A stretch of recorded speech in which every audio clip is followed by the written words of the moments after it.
the phenomenal Mr. Leigh Owens. He is a Philadelphia native, a human rights advocate focused on criminal justice reform and civic engagement. He serves as vice chair of the Legislative Black Caucus Foundation Board, chair of the Philadelphia NAACP's Prison Support Committee, and founded Penn Franchise to promote voting in jails. So Lee has held leadership roles in SEIU, PA State Council, and the Philadelphia District Attorney's Office. So let's give a warm We Talk Weekly welcome to Mr. Leigh Owens. How are you, my brother? How are you? I'm great, bro. I'm great. Thank you. Let me make sure I can get you. Let me get your audio up. How's that? There we go. You sound fantastic. Wonderful. How are you, my friend? How are I'm you? doing well. I'm doing well. Happy Blessed. New Year to you. Thank you, bro. You as well. Thank you. Was it any... I hate the cliche of saying, did you have any resolutions, right? But did you have anything you said, you know what, I'm going to make sure that I do in 2025? It's funny because I do try and stay away from formal resolutions. Absolutely. But I do have things like internally me and myself have discussed to say in 2025 we're gonna do better with. Absolutely. So some of those things are working out more, being more intentional about what I eat. I'm one of those Instagram researchers. No doubt.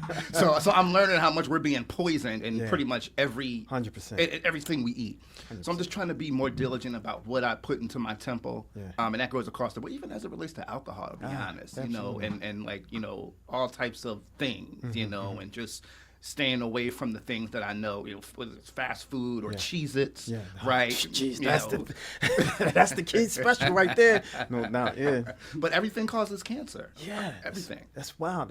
Yeah. Funny to that point, right? To that point, I just read something that said a lot of the food that we eat and the liquids that we consume, they're not even in the different countries. Like the Cokes is even different. They're banned. Yes. They're banned. so why is it okay here in the West, but not okay, say, for example, in Europe or Canada or something? Capitalism. Yeah. Capitalism is God in this country. And, capitalism, and we don't practice capitalism in its purest form here. Right. The kind of capitalism that America practices and has practiced is, get rich, no limits to how much you can earn, but it always has to be at the expense of everyday people. It always has to be at the expense of poor people and working class people. Right. And that's also, you'll find that it's it manifests itself very differently from city to city, from state to state, but also it manifests itself in a lot of the same ways, right? You guys were talking earlier about the minimum wage. Well, that's part of the work that I've been doing over the last maybe 7-8 years, is trying to move the needle on Pennsylvania raising the minimum wage. Every other border state has a higher minimum wage. And like my sister said, they have not raised the minimum wage since when was it? 2009, right? And so Ohio, New York, Maryland, Delaware, they all have higher minimum wages than we do. And so when you think about Pennsylvania and say our biggest city, which is going to be Philly, and gun violence, you think about the increase post-pandemic. I mean, it has leveled out now, and I'm grateful for that. But at its core, at its peak, a lot of the reason for that was the pandemic, but it was the issues that the pandemic exacerbated and really highlighted. So the things were already happening, but because everything shut down and it was like people couldn't make money, everything kind of just went to crap. And we're seeing the results of decades and decades and decades of neglect. And what the pandemic did was it put a spotlight on that. It put a spotlight on the fact that African-American people, poor people, working class people it's been an uphill battle to get anything done for this population for decades. Educational opportunities, Philly in particular closing schools left and right over the last 20 years. Well, who do you think the trigger men are now in the cities, in the hood? It's the cats that you closed their schools 15 years ago, and we put fentanyl on the streets, right? So, and then the pandemic, everything got shut down. So what do we actually expect to happen? Jeez. Yeah, you unpacked a lot of things. I mean, you pulled out your briefcase, and we're going to go through a lot of that because I want to pull back the layers, but I do want to back up on something because we were talking about a minimum wage, right? One of the things things we do here on We Talk Weekly, we don't just point fingers, right? Because we're very hard on, the leadership to make sure that they do what Absolutely. they're supposed to do, especially as we, reinforce civic engagement, how we stay engaged in this process, right? So as we talk about raising the minimum wage, who do we actually talk to for that? Who would we put the pressure on? Yeah. You have been doing some advocacy work Yes, based sir. around that, Absolutely. right? And so I would like to know, for people to know, so they can, push the needle a little bit. Who do we, point the finger and push and you got to do X, Y, Z? Who do Absolutely. we talk to? We have to start with the state legislature, Okay. and the Pennsylvania state legislature, and we have to talk to the governor's office. Okay. The political will has to be there, right? Pardon me. There was a time, so I was with SEIU in 2019. I wanna SEIU? say. Yes, sir.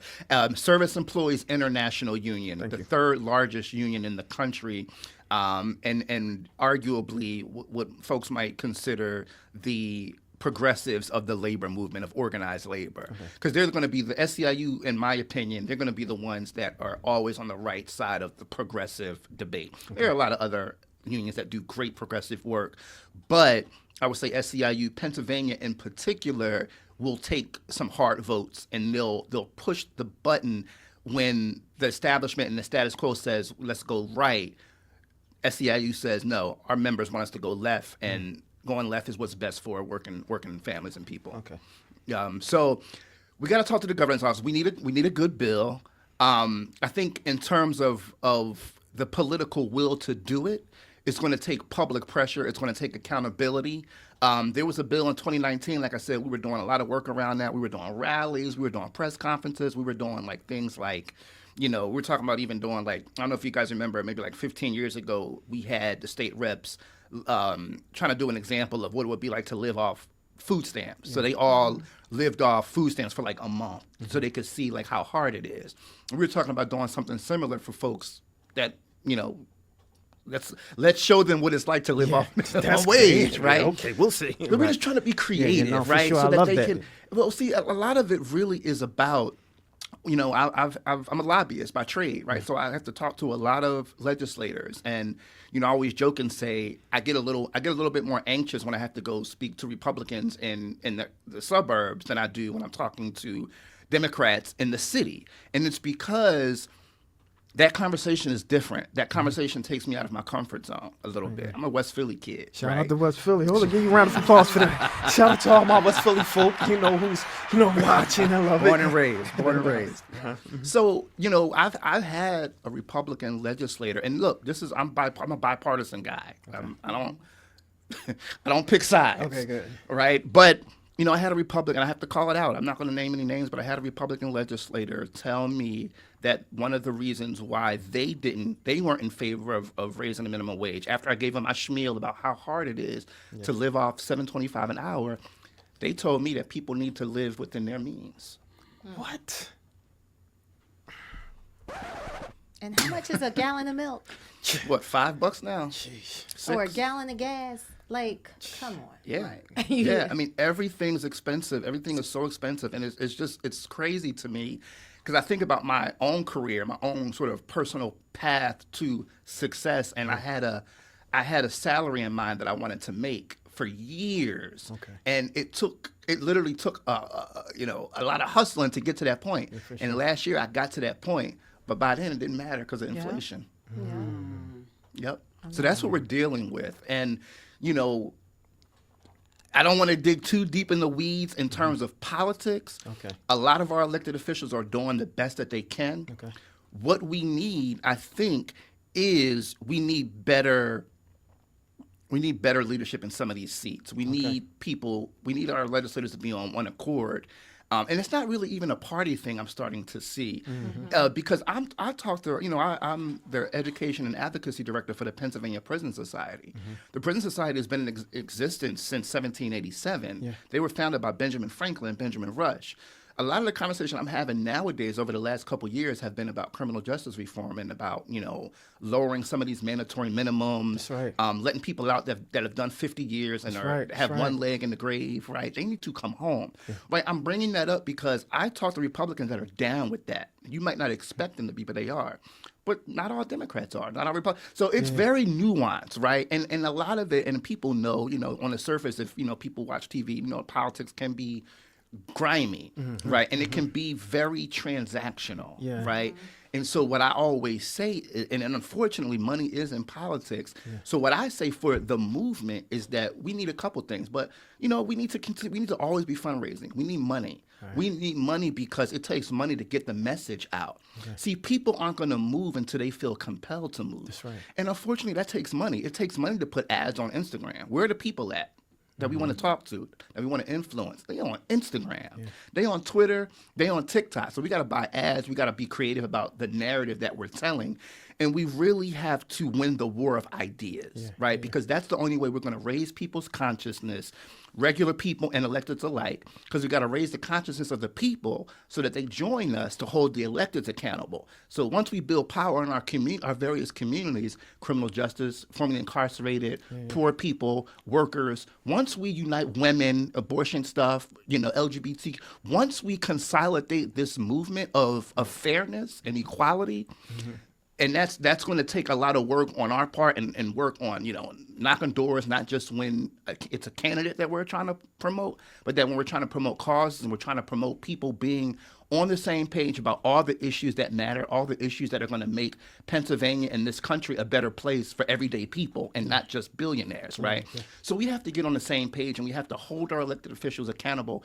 And we can't just be satisfied with hot dogs and hamburgers in the summer and block parties. There you go. Absolutely. Half of us don't know what votes our electeds are taking in Harrisburg. That's right. They don't know that some of the electeds voted for something that's against their own self-interest. So go on, the legislative website and look at your elected officials, look at your state rep, look at your council member. You can see how they voted on the last few bills, right? So we need to stay informed. We need to know that when election time comes, we need to get Joe Schmo up out of here. That's right. Last thing I'll say before the next question is, as it relates to, and I know we talk a lot about voting and it's so important, people don't know, and I'm talking from the criminal justice reform aspect, because I am formerly incarcerated. I spent some time on Rikers Island about 20 years ago, right? That a lot of the judicial seats are elected. So you can vote out the judge that gave you an unnecessarily stiff prison sentence. That's right. You can vote them out. You can advocate. You can organize to get them out of office and replace them with a candidate that knows your name, that visits prisons, that doesn't believe that a person needs to spend the rest of their life behind bars for every crime, every murder.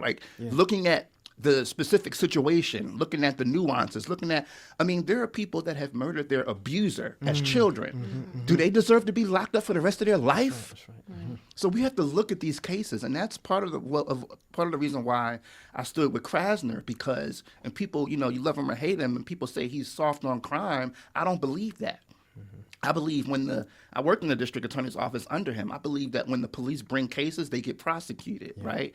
And so what we're seeing in a reformist district attorney is we're seeing someone that is leveling out the playing field. See, what he's doing is he's giving black people and people of color the same leeway that white people have been getting for decades, and saying that just because you did this, we're not going to give you a mandatory minimum. We're not going to say that every person that does this has to do life. No, we're going to look at every situation. We're going to look at your life. We're going to look at the circumstances. We're going to look at the tape, and then we're going to make a decision based on that.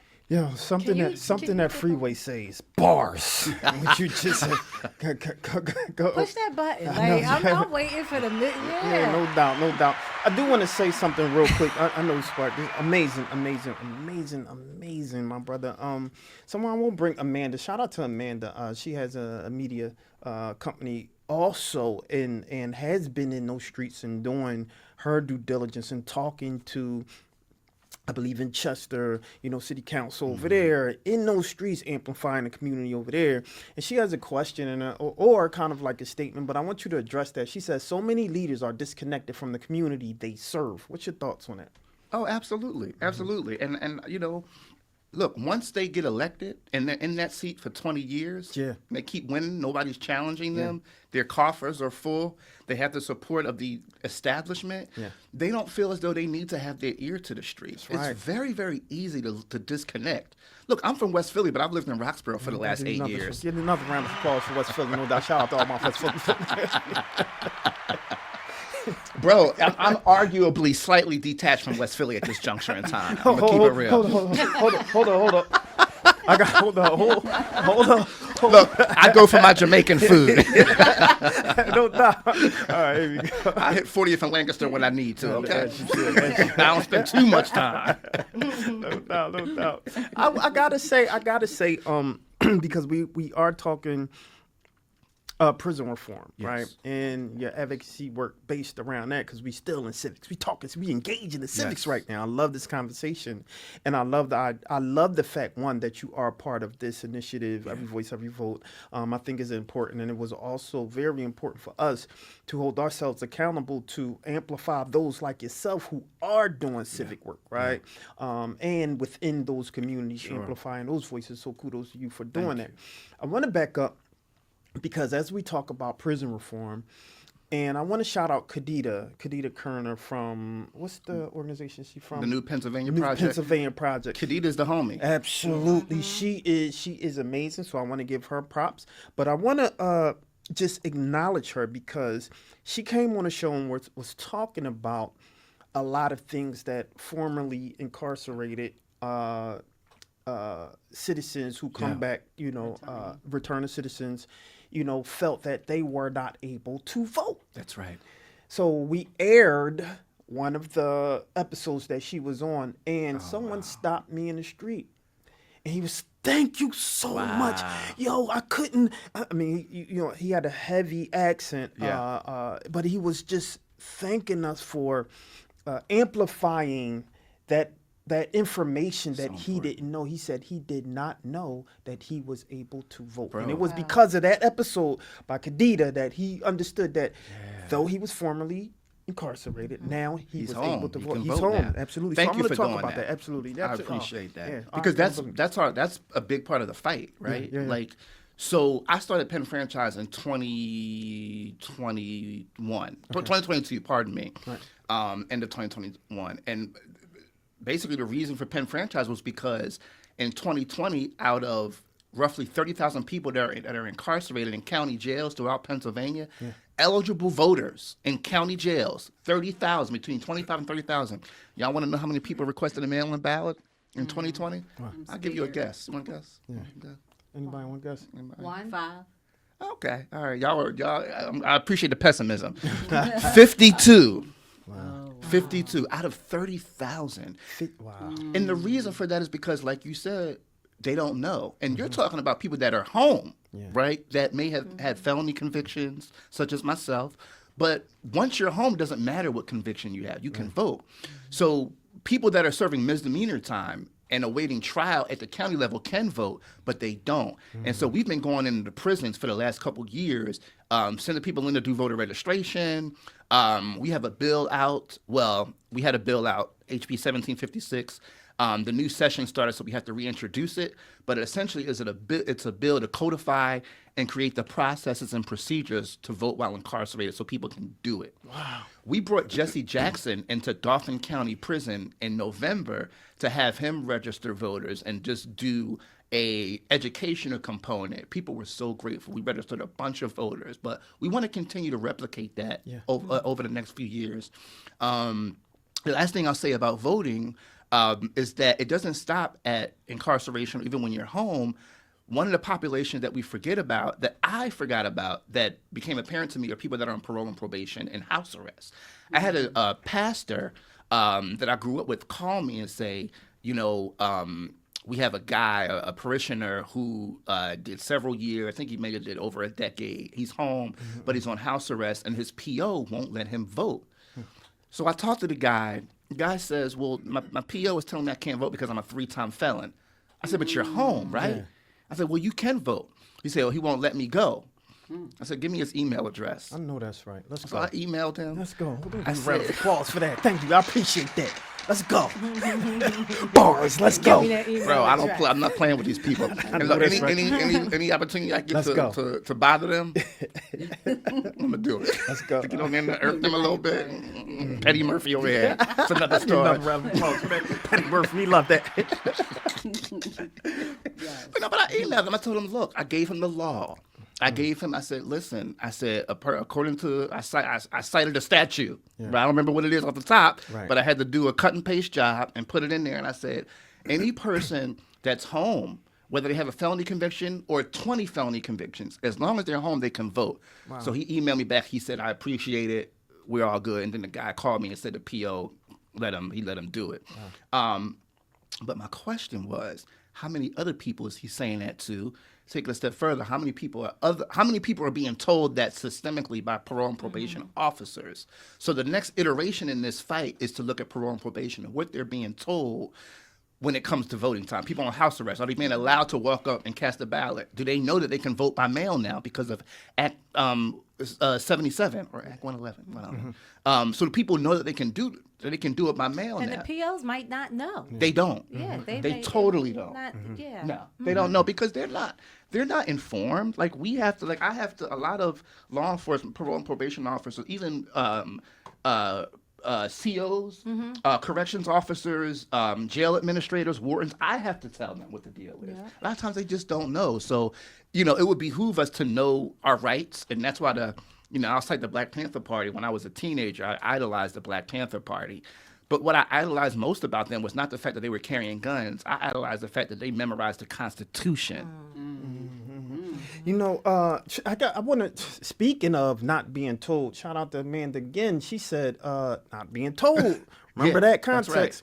right. I know of a person who was notified the day after the election that he was able to vote. Terrible. That's a problem. And the problem with that is that's why we have platforms like this. That's right. So you guys, because I actually want you guys to take this and run with it, to be able to organize those returning citizens and letting them know that they're able to vote. A lot of them don't know. So when they touch bricks, you let them know you're a returning citizen. Listen to that. That's returning citizen. You are a citizen with all the rights back again. That's right. So do what you need to do. This other comment, she said, I know someone who is on parole. He was told by his PO the day after the election that he was able to vote. So it seems that a lot of these people actually know, but they know who you potentially may vote for, so they're not going to tell you until it's too late. And it's an unspoken thing that I believe occurs, because a lot of the pushback we'll get is that you'll get a faction of the legislature of elected officials, whether it's on the national or the state level or even a local level, that believe that any person that's incarcerated, formerly incarcerated, are going to automatically vote Democrat. And it's just not true. It's just not true. Wow. So we're trying to push through those false narratives. And that's, bro, let me tell you something. That's 50% of the work, is informing people of what actually is true versus what they have heard or what they think. And so as a lobbyist, as an advocate, the big part of my job is talking to people, building relationships, and getting people to see things from a perspective outside of their own. Right? And I have to do that with Democrats, Republicans, independents, progressives, Tea Partiers alike.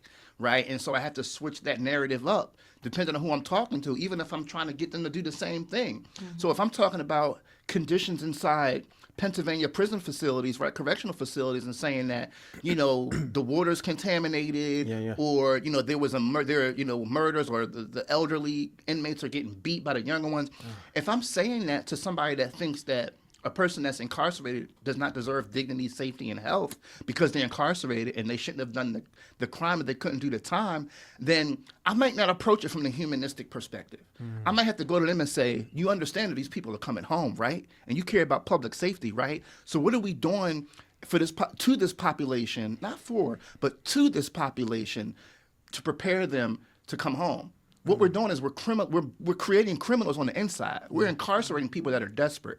We're incarcerating drug addicts. We're incarcerating people that did crimes of passion, and they're coming home as criminals. Okay, and so if you don't care about the humanistic aspect, care about the fact that we're bringing home people that are going to be menaces. Okay, and not only that, the people that are affected by these conditions, whether it could be mold. It could be the dust that, the lack of cleanliness, the lack of clean air. The COs have to breathe this air in too. That's right. So if you don't care about the folks living there, if you don't care about the quote unquote inmates, I don't like to use that term, But if you don't care about them, then do you at least care about the staff? Do you at least care about the COs, the counselors, the wardens? Because I will tell you, in a particular facility, Healthcare workers. the healthcare workers, I had a conversation with a deputy warden, sister, older sister, maybe got me by like 12 years. I'm 44. Maybe she's in her mid-50s. I'll give her that. She'd probably hate that I said that, but I'm just judging by how she looked. I hope she doesn't hear this.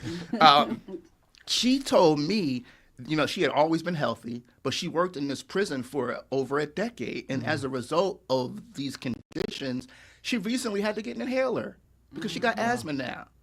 So you're accumulating asthma as a result of coming into this prison every day. That's a lawsuit waiting to happen.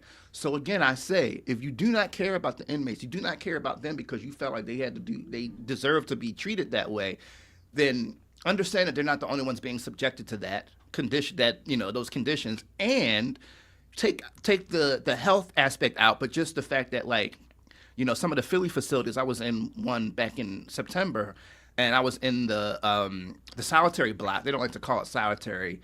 They call it like restrictive housing, but it's solitary confinement. Call it for what it is. I'm calling it out. Be honest. Yep. Okay. They had not gotten out of their cells to even take a shower in over a week. They're supposed to get out of their cells every day for at least 2 hours. Right. When we got onto that block, they went berserk. I mean, they were yelling and cussing and banging, and they were losing their minds. Like, I saw the deterioration, the brain rot. I saw it. I felt it. You know, I haven't visited a prison yet where I have had a normal day after. Those prison visits take a lot out of you. You know, particularly as a formerly incarcerated person, you kind of, and I'll say when I was on Rikers over 22 years ago, I will say Rikers Island has a terrible reputation, but the conditions I see inside Pennsylvania facilities, there are certain counties in particular that I would call out, like Dauphin and in Philly in some ways. It's worse than Rikers. Wow. Oh wow. And statistically, there's more violence and more deaths in our facilities than Rikers. I mean, that's on the books. Yeah. You know, so again, Rikers Island has the reputation, but we have to look at our facilities and say something needs to be done because these are human rights violations. You know, we're going to look back 30, 50, even what we did in Kensington by, you know, arresting all those people, all those drug addicts and putting them in jail. One of them died. I'm surprised there haven't been more. It's a blessing that there haven't been more, right? Absolutely. But we don't have the infrastructure to take, and I get it. Look, I live in Roxborough, so I can't talk about, I live in the woods. So people living on Kensington Avenue, I know those people, you had to want them off the street. I get it. But my point is that what we going to do with them? Right. Yeah. So, shout out to Roz, who's doing the work down there up in Kensington. One of my homies. Yeah, I mean, when you talk about her doing the work, and I think when I talk or think leadership, I'm very critical in that. Don't just create policy unless you talk to the people who's actually doing the work. You know, and so what you're doing, you're disrupting the energy, the synergy that's already down there of the people who's actually fixing some of the issues because you're exactly. They had it. Yes, I'm not going to say they had it under control, but they see what they need, like Roz and all those folks that's doing that. They needed support. Yeah, that's they right. needed financing. That's right. They needed more bodies, right? They know what the deal is. But instead of that, you get people that come in and say, all right, we're going to do it this way. So you're out of touch. That's right. Why do you want? It's an ego. A lot of it is an ego thing. Right.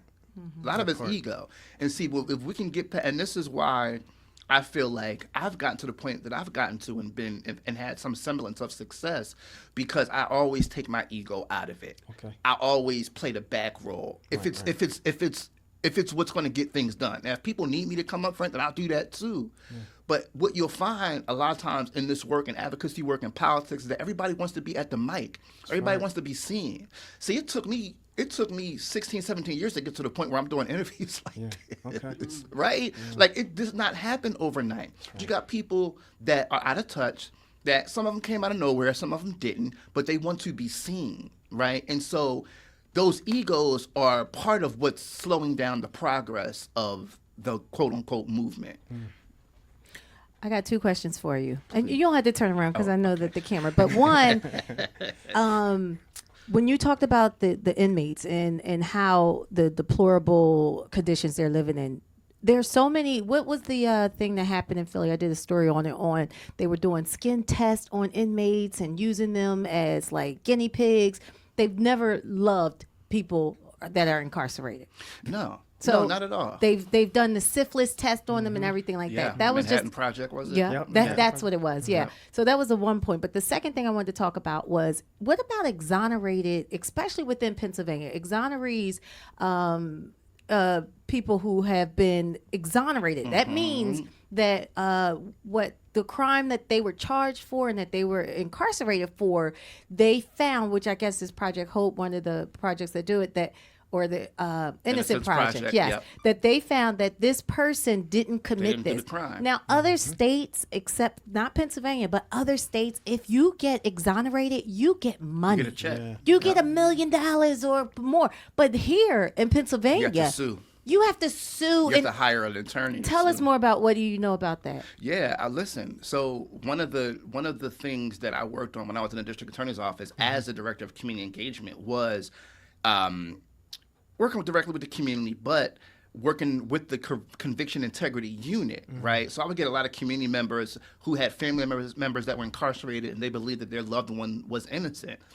Walking them through the process of filing for an exoneration, right? So walking them through that process, having weekly, monthly, whatever meetings with the conviction integrity unit. Shout out to Patricia Cummings. He's no longer at the DA's office, but I will say, I remember a case in particular, Eric Riddick, who's now home, who I was going up to talk to Patricia every week about Eric, okay? There were people in the DA's office that thought he was guilty, okay? But when I talked to his family, when I met him in person, when I visited Phoenix, or was it Chester? One of them. I knew he was innocent. And there was so much evidence to prove it. I got in trouble at the DA's office because I posted a picture with him and his wife with a free Eric caption. I said, "Oh, I shouldn't have done that." See, I'm an advocate, so I didn't belong. I didn't belong in the government office. And there's other like United for Strife, founder that's Valentina one. Howell. It's just crazy. Why is it that Pennsylvania is a state that will not allow you to get a check for exonerees, but you have to sue? You have to sue. There are a lot of laws in place that don't make sense, and we joke in the political / advocacy community and we say because it's a commonwealth. But ask me exactly what that means, and I could not tell you.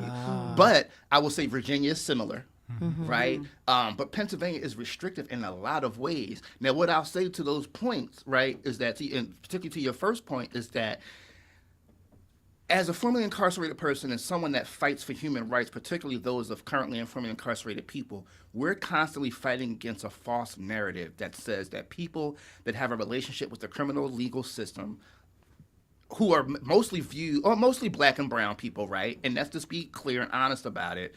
And there's a reason for that. It's not that we're bad people inherently, because we're not. We're just like everybody else. But we're over-policed, right? But we're over-policed, and we're literally put, as black and brown people, we're put in positions to commit crimes. We're fighting poverty. We're fighting violence in our communities as a result of mental health and systemic institutional racism and the legacy of slavery and Jim Crow racism, right? Yeah. That stuff don't just go away. Yeah. You see? And so, in decades of neglect, as we were talking earlier about the pandemic and the gun violence, right? So, when you consider that that mass incarceration, these things are a civil rights issue because black and brown people are being affected the most, right? It's not hard to believe and understand that it is a new iteration of slavery and Jim Crow racism, right? And so to take it a step further, when you understand that, you have to understand that we're fighting against a constant narrative that says incarcerated people, anybody that has a relationship with the criminal legal system, does not deserve dignity, health, and safety. That's right. Now, do you think that if it was mostly white people getting incarcerated, that would be the mentality? Talk about it. Talk about it. I'm summoning my Umar. No snow bunnies over here. Wow. But my brother, I mean, you touched on so many things, and ladies and gentlemen, if you're watching this, if you have someone that you know is formerly incarcerated, or you know someone who's actually serving, make sure you send them this. Make sure you give them the information. This is something. This is a specific episode that they really need to see because they matter. Oh, and absolutely. oftentimes when they come back, they have no clue what to do. All this, especially if they did football numbers, right? And what I mean by that, if they did double numbers, if they 10, 15, 20 years, they're coming back to almost a completely different understanding of what even Philadelphia is, right? Social media, from AI to even how you engage in certain names that we call each other now, right? And so, or how we identify, because that's a big thing, right? And so we have to be more open and allow space to support our returning citizens, and I'm really heavy with that, and I support that 100%. Thank you, for bro. sure. Absolutely. And let's stop being so cynical about, as people of color, black people in particular, let's stop being so cynical about politics and saying, well, it don't matter, and they don't, them folks don't, they don't do nothing for me, da, da, da, da, da. Like, it's so funny, like, I ain't gonna go there. No, but no, for sure. I just want to say about my personal life and, there you go. meeting people and meeting, people for the first time, black people in particular. Like, we're so against the electoral process and so against it. It's it's so easy. And it affects you. You may not care about politics, but politics cares about you. Yeah. I mean, if you have ever got a welfare check, if you ever got a food stamp, if you're a single mom, if you have a kid in a public school system, if your kid, I'm a single father. I've been raising my child my son alone since he was 5. Give you a round of applause for that. No doubt, no doubt. Thank you. Because we're usually not in the, but I ain't gonna go here. I had to, right? And so, my son, my worry has always been, because my son was in the public schools, I refused to send him to a private school or a charter school. Okay. Because I wanted to believe that I could have a good, successful child come out of this Philadelphia school district. And as an advocate, I never wanted to be a hypocrite, right? And so I'm fighting for all these things. I want funding to go into the public schools, not the charters. Or if you're going to have the charters, make it equal and make the process fair. Right, for people that are trying to get their children, and make the public schools just as good as the charter schools, right? And so I forgot why I was going there. But I mean, I think at the end of the day, like I said, we're constantly fighting against these false narratives, but we have to stop being so cynical about something that's so easy. Right. And it's kind of like the same mentality when you think about, I'm gonna be a little silly, but like, you ever had a person come up to you and say, "Oh yeah, I seen what you posted yesterday," but they didn't like it? Yeah. We be hoarding likes like it's dollars. Like, you seen the post, but you didn't like it. Yeah. And you liked the post because you told me you seen it and you agreed. Yeah. Well, you couldn't just hit that like, but you a hater. I'm sorry, but you a hater. I'm gonna use that as a soundbite. You are a hater. I'm sorry. You are a hater. I gotta use that. I love that. But I do want to say something, right? Because I'm not saying, I do want to push back just a little bit when it comes to how some people feel, right? Because they already feel that they burnt with politics, right? Absolutely. Which puts them in a position of hands off. Yeah. You understand? They have they either been burnt or politics didn't come to the rescue like they thought they didn't politicize what they were supposed to for me to even understand better, or you didn't come to the rescue like you should have because I followed all of the measures that I needed as a citizen, right? Yeah. And so to that point, right? Absolutely. What do you say to that point? Yeah. Bro, you're absolutely right. And I'm glad you said that because that's what I hear, right? And so our elected officials over the last few decades have done us dirty. Yes. They have not been great to us. But, my ED, my boss, and I joke about this, she calls me a Harrisburg insider, right? I'm like, okay, I'll take it. But as a Harrisburg insider, what I will say is that many of the elected officials that we think are terrible are really doing their best in a lot of ways, but are being stifled by the political game. They may want to do this. They may want to do that. But what will happen is if they push hard and break that glass ceiling or break open that door, what's going to happen is they're going to have people rallying against them that are more powerful than them to make them lose their seat.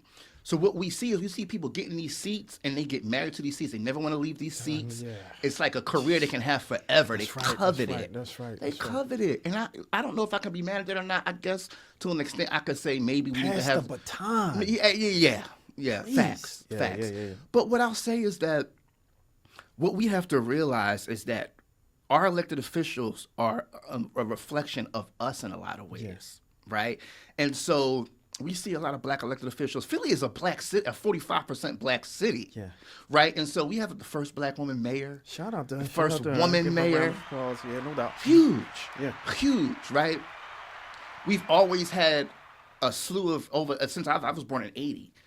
So my whole life there's been nothing but black politicians, right? John Street was my mayor. Shout out to John. Shout out to John Street, right? Michael Nutter. Shout out to Mike. Right? Yeah, I'm gonna pause on that one, but go ahead. Yeah. Michael Nutter was the only elected official I've ever seen. Every time I seen him in public, he got booed. Every time. I've never seen anything like it. Mayor Good. No. Hey, I know the move. John thing. Street. I'm sorry. Mayor Nutter. Man, Yeah, but Wilson yeah, Good yeah. was he one too because of the move situation? Yeah, well, yeah. But you see, No, for sure. all these black elected officials, right? And we're still dealing with some of the same issues we've been dealing with since the '60s, right? Yeah. And so Obama came, right? We got the first black president, and everybody said, Obama's going to save us, blah blah blah. I'll never forget writing a piece on my former blog, The Urban Politico, that I founded. Award-winning, by the way. Shout out, give a round of applause for that, no doubt. You deserve that. I appreciate you. No, we wrote a piece. I wrote a piece about why Obama is not your savior. So what I'm trying to say is that elected officials can't do it on their own. That's right. They solicit our help and our support all the time. We just be like, whatever. We got to show up. We got to show up for the issues that matter. And like what you're doing here, like this is what we need.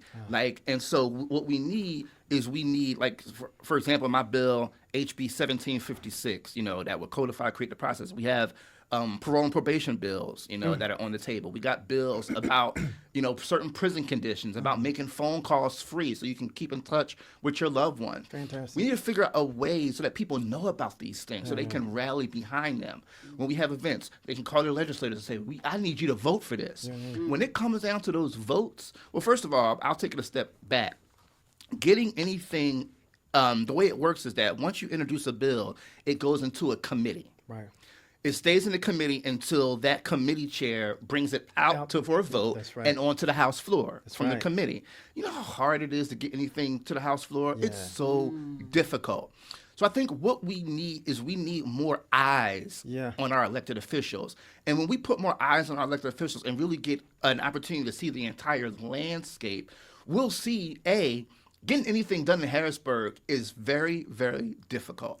Getting things done in city council might be a little easier, right? And so we have to look at both those chambers. So we got to say, what do I want to see? How can my community be better? I guarantee you there's a bill for that. And then when you find the bill, you got to rally behind it. You got to work with that elected official and say, look, you come into my neighborhood. My cousin owns a shrimp spot. Come here. I'll have some friends come over. You know what I mean? Put a flyer out. And let's have a town hall about it. You know what? I want to say this in front of all our listeners today. I want to support that bill. I want to support that what you're doing. What's the number? So right now it's 1756. That's going to change. Okay. We're going to reintroduce it this year, probably between now and March, and we'll have a different bill number. Okay. So I'll make sure to follow up and send you that bill number once we get it. Yeah. But I believe you can still go on the legislative website and look up 1756. And if not, I can send you the bill language. Yeah, send me the bill language. Absolutely. And if you could, I'm going to ask this favor. If you could do a write-up for me. Yeah. Right? We're going to post it on our site, and we're going to happy make to. sure it stays there. Thank you, bro. So it's no question. Thank you. Because our return to citizens need. This is something that we need. Listen, I can Absolutely, put together a graphic or something Please for do you to that. have all the top Please do. bills we need done right now. We'll make it happen. Thank you, We'll bro. make it I happen. appreciate Oh, that. no, absolutely. That's something, I love my people. But we got to see what we have to, we got to see how community and advocacy can work in tandem with the elected officials. Yeah, for sure. And once people see it, then I think there'll be less apathy around politics. But I think people are expecting instant change, and that's never going to happen. See, anything we've ever gotten, we've gotten because we fought and bled for it. We ain't just voting. See, people don't even want to vote, but we not just voting. Yes, see that, and that's the thing is I believe it's the mentality that people feel burnt. That's right. And I wanted to touch on, but time already flew, right? But I wanted to touch on just a little bit about us voting in terms of elected the judges. Yes. Because that's something that I'm very disappointed in our leadership that they do not market that particular election. We never know. Listen, I'm a Politico. Bro, I go when it was time to vote for judges, I go in there half the time, half the judges, I don't know who they are. Yeah.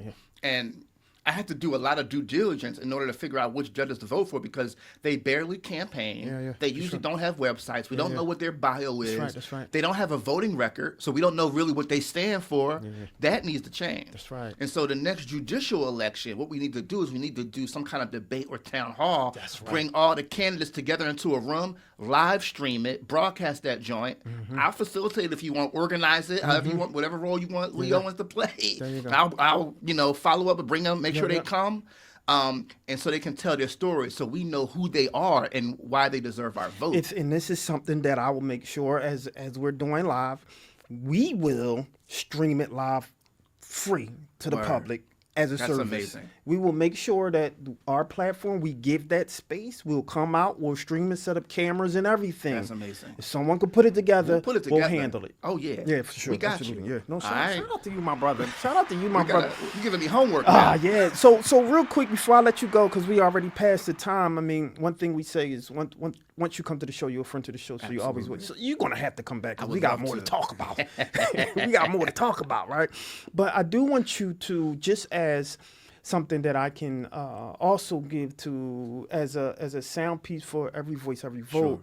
What is, when we think of civics, when you think of civics, what do you think? That's a great question. Civics, I think, is community. I wanna almost say that those words are almost synonymous, right? When I think about civics, I think about community, I think about education, I think about our people coming together and learning and helping each other. I think about the movement. I think about us. I think about Ujamaa, cooperative economics, right?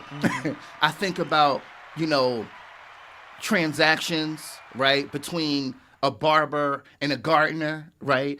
I think about really raising the consciousness of our people on a collective basis. I think about community policing. I think about restorative justice. I don't know if you know about restorative justice, but restorative justice is like if you commit a crime, instead of going to jail, you face the community that you created that crime to, and you talk directly to them. And they judge, and you have a sort of a dialogue, and you stand before them, and you present yourself in sort of a tribal way, and say, "Look, I'm sorry. This is what," and they talk back to you. They tell you, "This is what your crime. This is how it affected the community. This is how it affected the families." Right? And so there's a dialogue there, so that the criminal also understands the victim, and the victim understands the criminal. And the reality is, in our communities, we're criminals and victims most of the time. Yes. So I hope I didn't go too far off without answering the question. No, I love it. But yeah, I think about restorative justice. I think about us, and when I say us, I mean not just black people, right? But our communities, because our communities are mostly diverse, usually, give or take, right? But I'm saying community to say that, right, we really do need each other. There isn't anything we've attained as black people politically, socially, advocacy-wise, without the help of other cultures and races. We all need each other. If the Asians knew how much the civil rights movement got them to where they are, you see.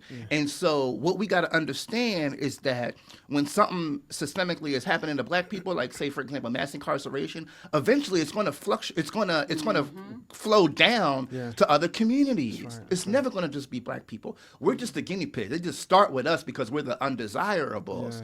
But we see now that poverty, drugs, right? In the 80s, it was crack, and it affected black people more than anybody. But then 30 years later, it's fentanyl, it's opiates, and it's affecting white people in ways that we never thought possible. But let's be clear, and this is a narrative that is not shared enough, black people are having more overdoses. Males. Yeah, Recently. that's right. It is Oh, males yeah. recent. Yep. And so that's what I think of when I think of civics. I think of community engagement. I think of civil rights, right? And I think of really educating our people as to the right way to think about our problems and the right way and the paths towards solving them collectively. Fantastic. Ladies and gentlemen. Wow. Amazing. My brother, I really appreciate you. One thing that we say on the show again is once you come to the show, you're always welcome to come back. I think you, excuse me, you dropped some gems for people to rewatch this and benefit from in all type of ways. Amazing. I love how you answered the question about civics. Yeah. Because most people, when they think civics, the only thing they think of is voting. Yep.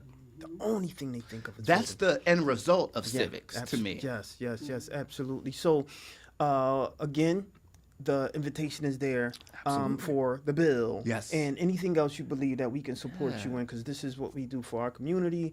We love the solutions. We solutions based. So our No thing doubt. is about solutions. Yes. How do we fix those problems? Let's do it, bro. Right. And so how can the world look at you, find Yeah. you, and all that good old stuff? Yeah, you guys can email me, LOWENS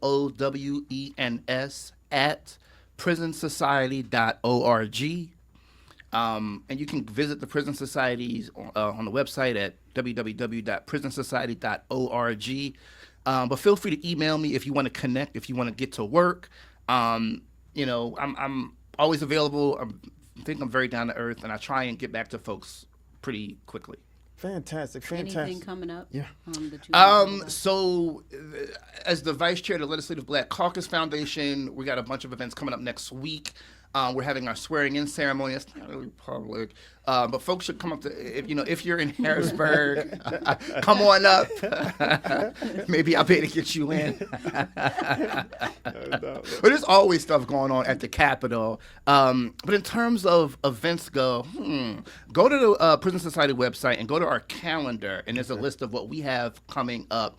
But as far as me in particular go, post-election, we're just gearing back up to go back out into the community and start talking about people, not just about the next elections, but about the issues that matter, because we really want to see what's on people's minds so that we can start to prepare for the next few elections. Fantastic.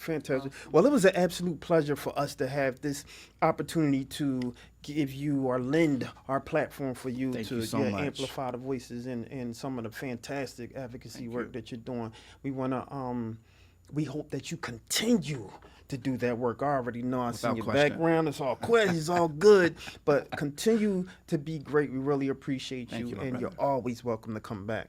Thank you so much. It's been an honor. No doubt. Thank you, guys. A round of applause to you. All right.